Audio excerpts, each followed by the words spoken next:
Game. So we are on our seventh and last talk, and this is entitled Love in Action. So pag sinabi kasi natin love, hindi pala siya now. When we talk about love, it is a choice, it is a decision, and we have to do something about it. Kaya siya action. So this session is based on the book by Gary Chapman called The 5 Love Languages. So tanong ko lang, sino sa inyo yung nakabasa na nito? Good? Wala pa. So lahat ng sasabihin namin sa inyo ngayon, bago. Kasi kung nabasa nyo nung ngayon to, graded recitation na. So 5 love languages. So dito sa libro na to, there are 5 ways to express our love. And these are, first, you can express it through loving words. Second is thoughtful presence. Pag nagbibigay ka ng regalo. Third, which is na-mention na rin before, naging part of your talk, yung last talk natin, physical affection. Fourth, it's about quality time.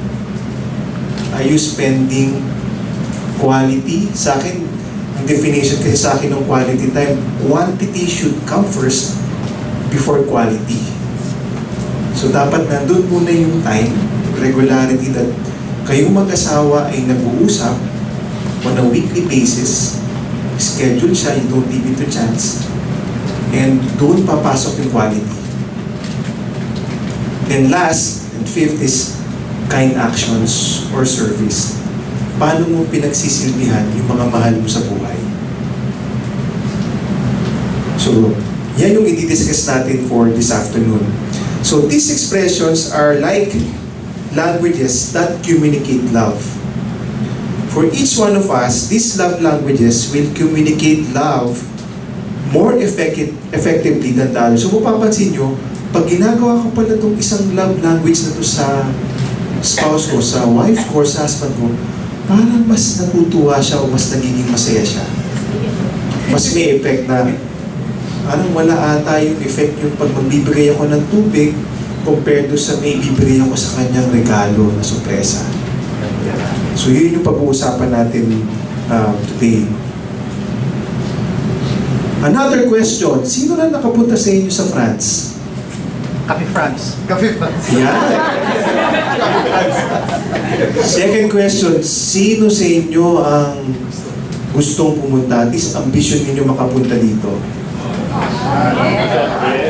O sa inyo, taas yun na yan. Kasi nagdasal natin na lahat tayo makapunta. Kami ni Rina, we were fortunate enough to visit France when we joined a Marian pilgrimage. So although hindi siya kasama talaga dun na pupuntahan, we made sure na at least nakita namin itong Eiffel Tower. So yung mga Filipinos na pupunta sa France, we realized that yung makapag-usap sa mga Pranses, mahirap pala. Lalong-lalo na yung mga nasa probinsya. Kasi standard, pag tayo nasa ibang bansa, ginagamit nating language is we speak in English. Kasi yun yung language at we speak in Filipino or we speak in English. Pero yung pala, pag English yung ginagamit natin sa kanila, kahit if we speak slowly and clearly, walang epekto sa kakausapin nating Pranses. Why? They are too proud to respond when we speak in English. Pero if you try learning some French word, makikita mo, magniningning yung mga mata nila, and they will smile, and they will gladly help us or talk to us.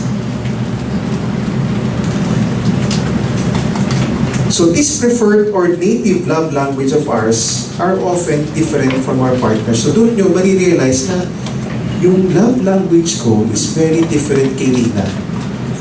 Hindi kami magkapareho. Then marirealize nyo rin over time, kung matagal-tagal na kayong married, kami, we've been married for 17 years, na-realize namin na nagbabago pala yung love language namin over time.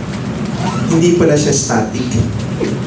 Then sa akin, eye-opener pala yun na the wife that I married 17 years ago is different from the wife that I have now today.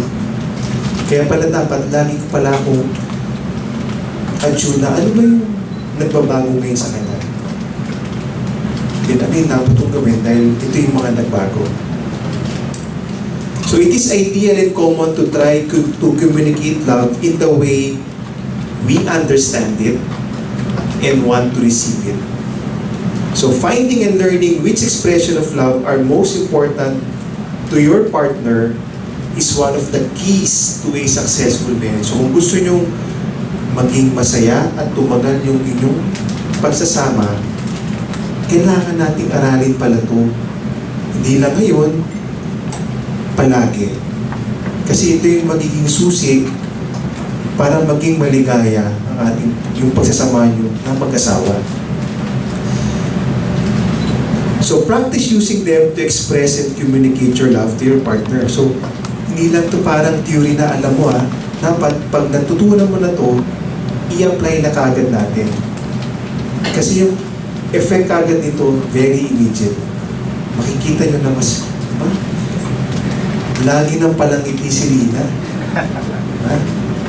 Hindi na siya masyadong nagsusugit. O si Bong naman, laging may dalang bulaklak o regalo, kahit wala namang okasyon.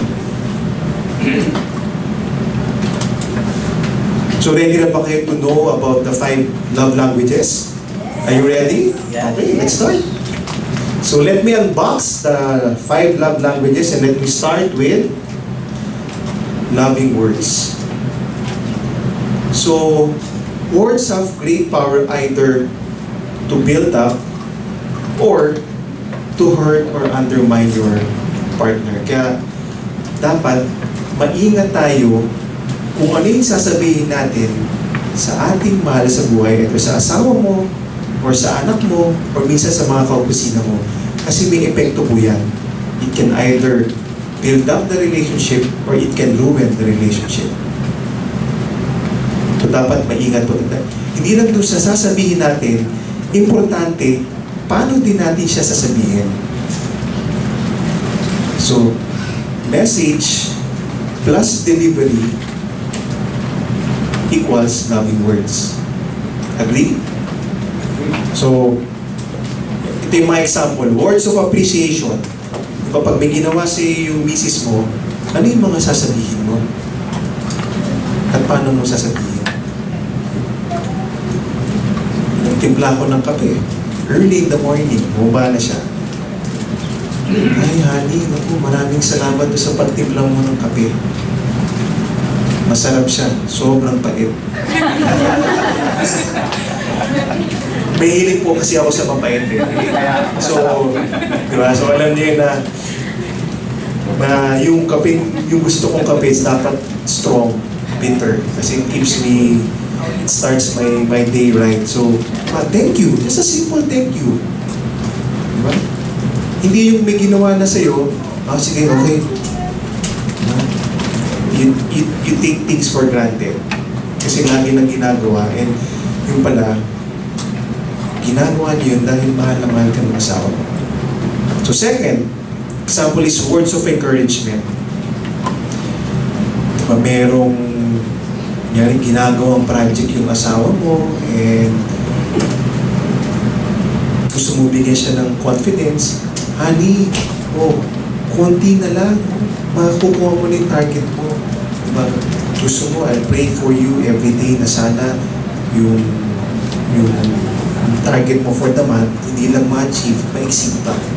But you encourage your spouse. But you give positive words na, sige, kakayanin ko to kasi nandiyan ka naman eh. You always encourage me to do well in my work, to do well in my role as a father, so on and so forth. So, hinahanap ko dito na yung words of encouragement dito. Nice job. Nice job.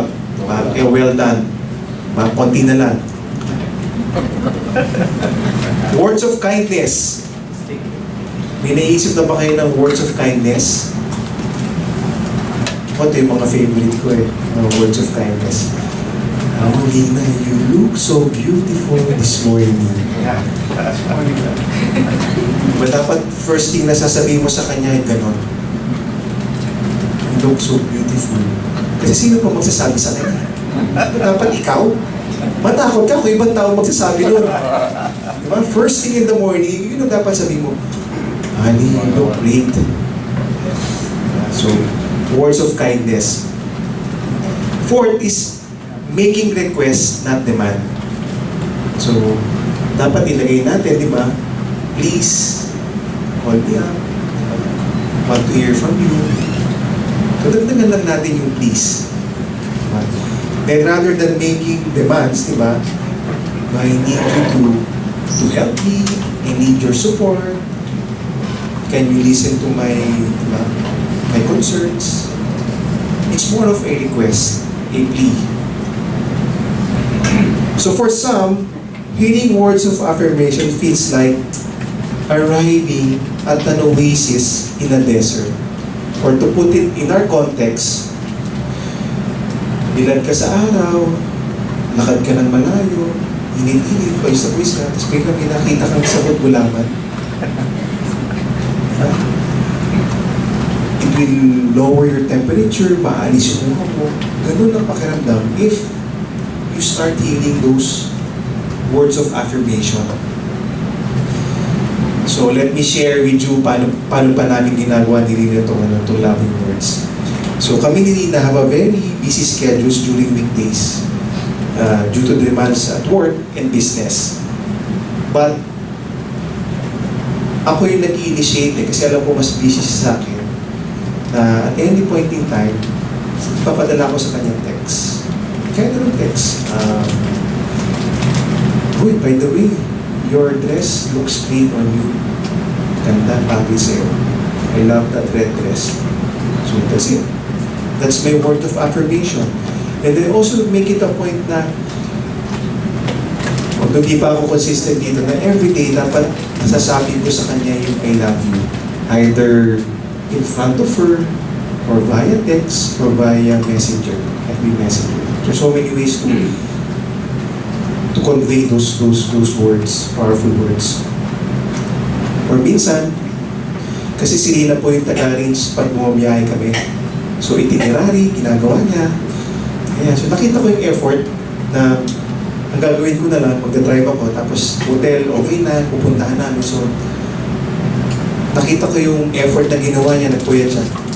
Honey, maraming salamat for taking care of our trip. Alam mo, mas naging masaya dahil you work hard for it, you research on the places that we need to visit, so on and so forth. Nagpapasalamat.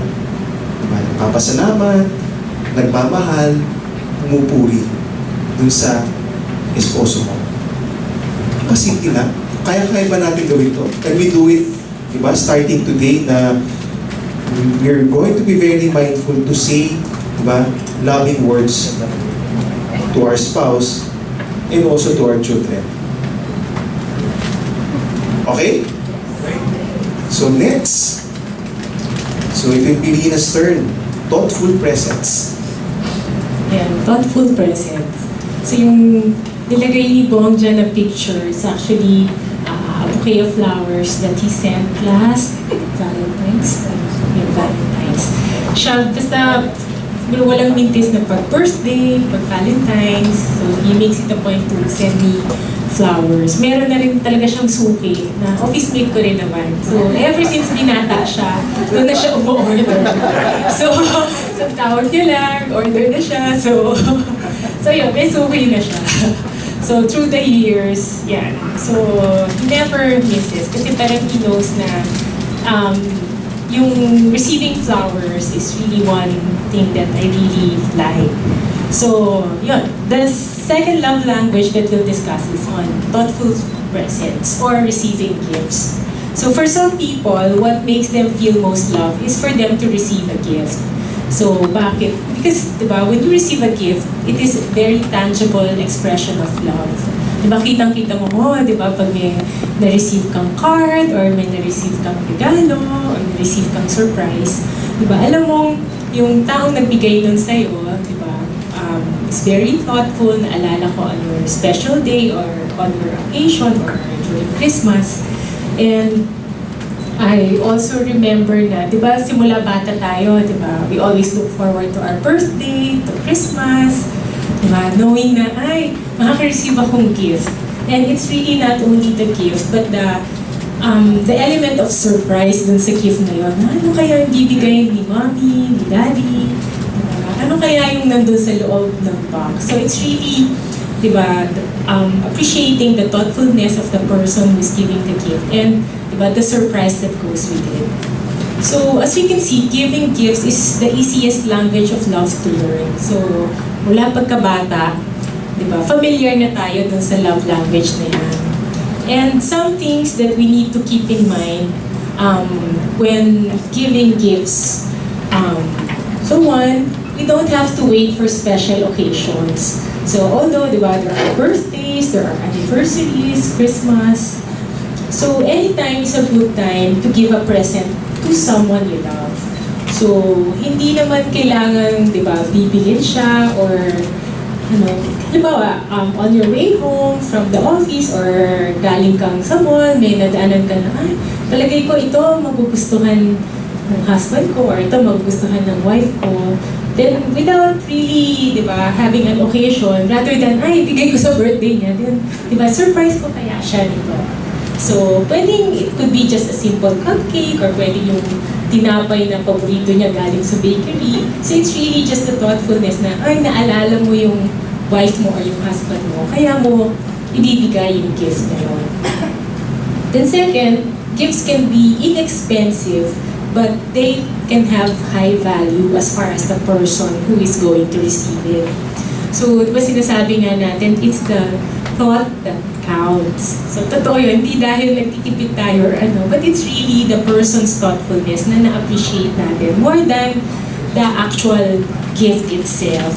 And thoughtful giving, paano yung nangyayari? When we take into account what the other person likes. Kasi hindi naman pwedeng, basta makabili lang ng regalo. Diba? Parang, bibili ka just for the sake na meron kang ibigay. But rather, it's really thinking, ano ba yung gusto ng husband ko? Ano ba yung gusto ng wife ko? Ito ba magugustuhan niya? So that's why parang yung the search for the perfect gift is an adventure eh. Kasi parang it's really trying to find the best gift na magugustuhan nung partner mo. So we can buy the most expensive gift in the world, but if your spouse is not into it, then that would not have much value. So, halimbawa, di ba, bilan mo man siya ng pinakamahal na bag sa buong mundo. But kung yung wife mo is not really into bags, magbibihira naman yata. Yun, di ba? Si Rina yung one of the person who is not into bags. And then, one lucky husband.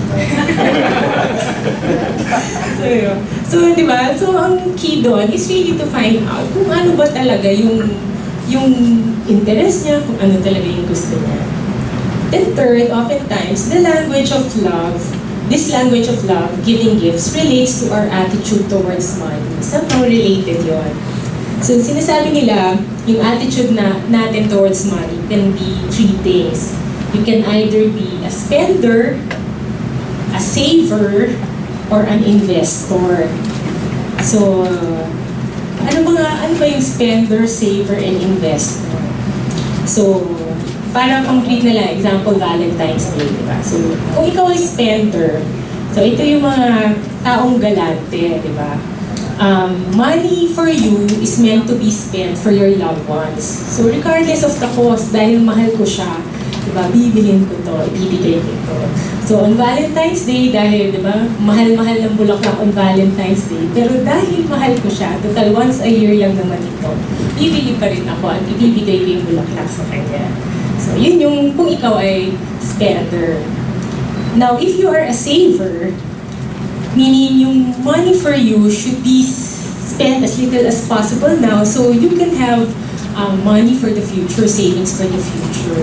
So, ito yung mga practical naman na, di ba, parang minsan nakakapag-hinayang na, ay, di ba, kaysa spend ko ito ngayon, ang mahal-mahal, then, di ba, we can postpone it and, di ba, save the money for another day.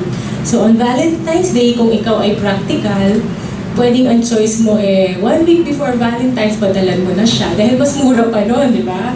Kasi pwedeng the same bouquet of flowers, di ba? Iba yung presyo ng a week before kaysa on Valentine's Day mismo. O kaya pwede rin naman after, di ba? Pag nakapagbigay na lahat, then saka kang magbigay. So, yun yung practical means.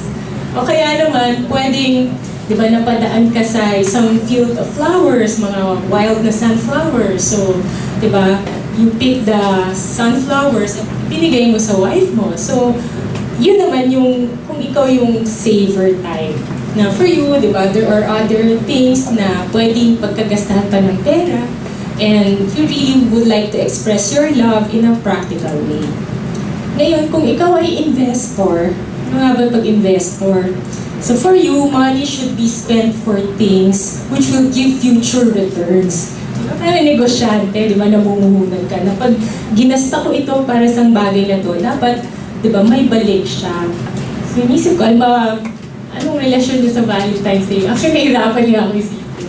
So, pwedeng, gawin mo, this year, bibili ka ng, di ba, mga orchid plants, or mga, di ba, roses, bibilin mo na, dahil alam mong, year in, year out, di ba, come Valentine's Day, papadalan mo siya ng rosas. So, mag-invest ka na ngayon doon, bibili mo na siya, magtatanim ka na, so that come Valentine's Day, di ba, meron kang ma-harvest na flowers at mabibigay mo sa wife. Tapos yung sobra, pwede mo pag-ibenta. Negosyante ka eh. So yun. So, wala namang tama or mali doon. So it really depends, di ba, on how we view money per se. So, yun. So, ang importante doon, di ba, kung ang wish mo ay makapagbigay ng bulaklak sa wife mo on Valentine's Day or during the Valentine's season, then you can have different options. Pero ang pinaka-importante doon, di ba, naalala mo siyang padala ng bulaklak. Kasi I think for women, di ba, parang marami sa atin yung gusto pa rin na nakaka-receive ng bulaklak. So, whatever it is, the important thing is that you need to discover what your partner likes and give it cheerfully to him or to her according to your budget. So, hindi naman pwedeng, di ba, lagpas budget, pagdating kinabukasan, ay, wala tayong kakainin kasi binili ko ng ganyan. So, yun, all of those things you need to put into consideration when giving gifts. So, as a sharing, so siguro yung pagiging galante, so siguro syempre nung binata siya, dahil wala naman siya ibang pagkakagastusan, ganyan, lahat nung sweldo niya, kanya lang, so napakagalante niya. Galante manligaw, galante. So, yan. Pero syempre, nung nag-asawa na, diba, early in our marriage, so we need to be practical for our growing family kasi sunod-sunod din yung mga bata. So, there was a time na sabi namin, sige, pag anniversary, maglagay tayo ng cap sa value nung yung amount ng gift na pwede nating exchange sa isa't isa. So, sabi namin, sige, cap tayo ng 500 pesos. So, we need to be creative in coming out with a gift na magugustuhan ng bawat isa sa amin within that certain cap. Kasi, di ba, parang you would like to be, di ba, practical on giving gifts for that special occasion. Now, so siguro ngayon na medyo malaki na yung anak, tapos since medyo, di ba, mas stable na yung work and everything, so we still need to be practical, but meron ng leeway in terms of, di ba, how we spend for gifts. So yun nga, di ba, since I love receiving flowers, so effort talaga siya na, di ba, hindi niya malilimutan na magbigay ng flowers on my birthday, Valentine's, and our anniversary. So yun yung tatlong dates during the year na nagpapadala talaga siya ng bulaklak. Then, for Christmas and birthday gifts, so we usually give each other some personal stuff or things that we can use na normally hindi niya naman bibilin dahil either wala siyang time bilhin or, di ba, medyo mahal ng konti. So, yun yung things na parang ibinibigay namin sa isa't isa. So, halimbawa, last Christmas, no? So, actually, binigyan ko siya ng gift after Christmas. So, marami ng sale noon, diba? So, yun, kasi mga magagandang staff nakasave na doon. So, mas magaganda yung mabibigay ko sa kanya. So, yun. Then, for anniversaries, we decided to just give parang token gifts.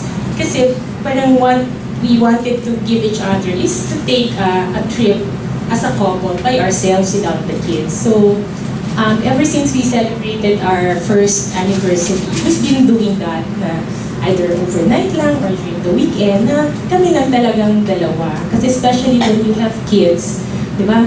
Ang hirap all your time, especially kung maliliit pa, di ba? You spend, di ba, looking after them, taking care of them, and you as a couple really need that some extended time together to be able to just be with each other and talk things and ayun, without worrying about work, without worrying about the kids or even yung mga servings.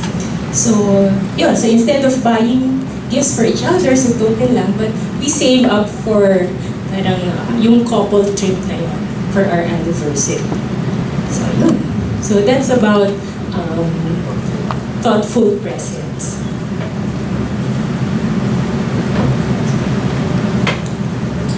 Trivia dun sa Bulaklak kasi I've been sending roses to her for the past 16 years. And little did I know na mas prefer pala niya yung ganyang arrangement kaysa, di ba? Inassume ko lang na gusto niya yung rose, but mas gusto pala niya yung ganitong arrangement. So, sabi ko, 17 years na kaming kasal, but di ba ngayon ko lang nalaman yung ito pala yung preferred choice niya pagdating sa Bulaklak.